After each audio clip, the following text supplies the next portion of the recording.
Donc j'encourage vraiment tout le monde à s'améliorer en anglais. Pour moi, c'est une base.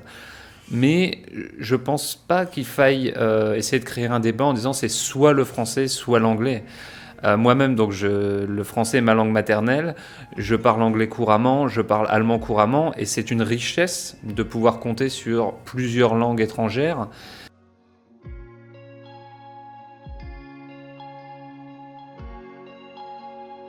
Salut, merci de me rejoindre pour ce nouvel épisode du podcast de Français Authentique. Encore un petit essai, un petit essai puisque c'est un podcast donc audio. Tu m'entends en audio, mais tu peux me voir en vidéo sur YouTube ou Facebook.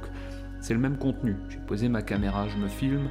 Et j'ai très vite vu que la communauté marocaine répondait bien à l'audience que j'essayais d'aider. En fait, j'essaye d'aider des gens qui comprennent déjà bien le français et qui ont un problème d'expression, qui ont un problème au moment de parler, qui bloquent quand ils parlent.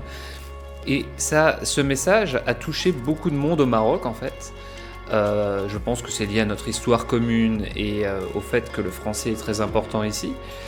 Et ça m'a donné envie d'aller un peu plus loin, d'essayer de servir la communauté marocaine un peu mieux. Souvent, quand on apprend une langue à l'école, on a tendance à rester bloqué et à ne pas réussir à la parler. C'est un problème que beaucoup de personnes dans le monde entier rencontrent, et plus spécialement au Maroc. Les gens vont en cours, apprennent énormément de grammaire, beaucoup de vocabulaire, et au moment de parler, au moment de se retrouver face à une personne et à s'exprimer en français, eh bien ils bloquent. Ils s'arrêtent, ils hésitent, ils réfléchissent. Parfois ils traduisent dans leur langue maternelle, dans leur tête. Et j'ai voulu proposer, à partir d'un certain nombre de choses que j'avais apprises moi-même et vues en apprenant d'autres langues. Le meilleur moment pour commencer? Je te laisse répondre à cette question. À mon avis, le meilleur moment, c'est maintenant.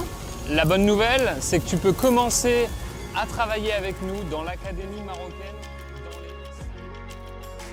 La francophonie au Maroc n'est pas morte. On peut très bien cultiver l'anglais et le français en même temps, et j'espère être un acteur pour aider les Marocains qui aimeraient mieux s'exprimer en français, eh bien, à pouvoir le faire, tout simplement. Le fait que l'anglais est la langue numéro 1, c'est vrai partout dans le monde. En France également, on a cette discussion et on dit que chaque Français doit parler l'anglais. On est dans un monde très axé vers la langue anglaise, et je pense que le Maroc n'a pas à faire exception à cette règle.